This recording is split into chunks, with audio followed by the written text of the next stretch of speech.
What's happening, guys? Today I've got an instructional on the Blade 350QX, and it's on a very important first step, arming it. I had a problem with this for a couple days when I first got it. It would work sometimes, sometimes wouldn't. I've read all kinds of printed material, videos, all kinds of stuff, and nothing. It just would not arm 90% of the time. I've had GPS lock. I've turned GPS off because I was trying it indoors before I stood outside trying to arm it forever. And it was very frustrating, lots of reading, lots of time wasted, and I just wanted to fly this thing already. There's a few quirks to this chopper, and hopefully in this video series I'm going to go over them so new owners especially can get out there and fly right based on my learning experiences, I guess you could say. So I'm going to show you what I was doing wrong, and then I'm going to show you the proper way to arm the quad. So we're going to turn the transmitter on, like usual, turn the quad, and let it initialize, like so. Now mine is in safe mode, obviously, with the green light, and it's a constant blinking green light because GPS is off because I'm indoors. Otherwise, it would not arm and spin up. So if you are indoors, you need to make sure GPS is off, or else it will not initialize and arm. And if you're outside and your GPS is on, which is what it is default from the factory, you need to make sure that it goes to a steady green, which means it has GPS lock, because until then it won't arm either. And I knew all that, and that's fine. So wait for yours to get that steady green before you go ahead and try this. Like I said, mine's going to constantly flash because my GPS is off. And that's for only instructional purposes here. So the biggest thing to remember is to make sure your rate switch right here is in the high position. It will not arm in a low position. That's the first thing, the most important, I guess you could say. Now some guys had not been able to arm theirs, and they said make sure these trims are all at 0. That's one other tip in case you're really having an issue. The DX6i, they were saying to make sure the trims were up on the throttle here, 1 or 2 clicks, and that worked for them. None of that was working for me. The way to arm this is to flick it left to right, like I just showed you. So I was doing that.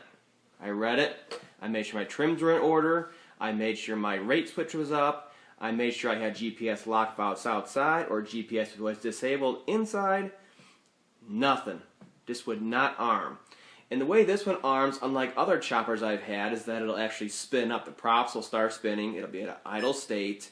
Whereas my other choppers would just make a sound and they'd be armed, and you just give it throttle after that and it'll start flying. This one will actually sit here at an idle with props spinning, ready to go. And that's how you know it's armed. So I was going left to right. Left to right. And they say, oh, you gotta do it faster. Okay, I think that's fast enough. Okay. Thing I found is that you need to have your throttle at the full 0. And it needs to stay there the whole time you're flicking it left to right. So keeping the throttle at the 0 position before it arms is what I'm used to, and that's fine. The problem is, what I wasn't used to, and what no one ever actually specified, is that the whole time you're flicking it left to right, because that's a unique procedure to this chopper compared to my other choppers, the whole time you're flicking it left to right, you need to keep it at 0. So watch, I'll do it again.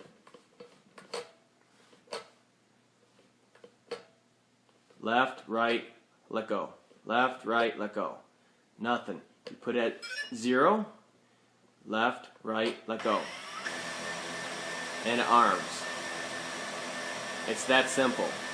That one important step can save you a lot of frustration, especially if you're a new owner.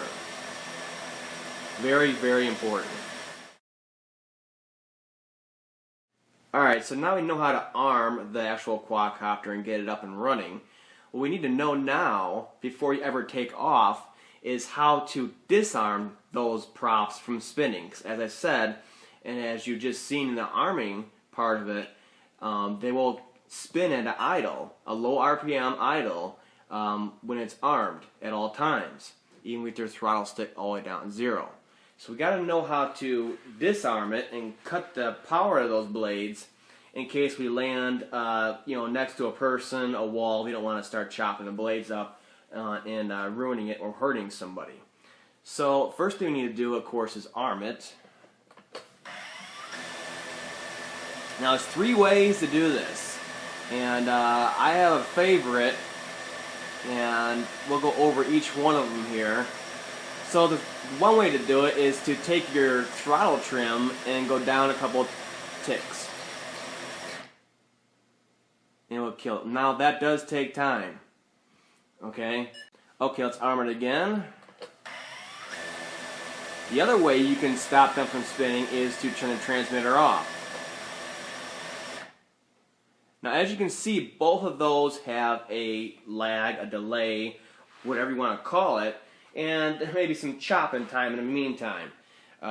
So that's not good. It is a way to disable it, and it's other options in case the other methods fail.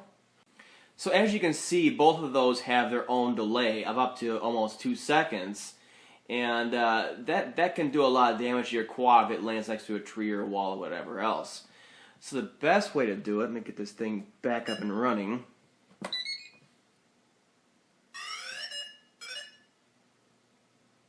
Alright, I gotta arm it again. The best way to kill these blades is the return to home function. Now of course this is only going to happen when it's already on the ground. It'll kill the blades instantly, and I like it the best because of that. Let's do that again. As soon as I flick the return to home, it kills them. Absolute best way to do it, and that's the third way to do it. So it's up to you, depends on your situation. Of course, if you're flying, hit return to home, it's just going to return to home. It's not going to drop out of the sky. But if you're on the ground and you're getting close to something, or you're landed close and you want to kill those blades, this would be my choice for sure to stop the blades and stop the damage pretty much.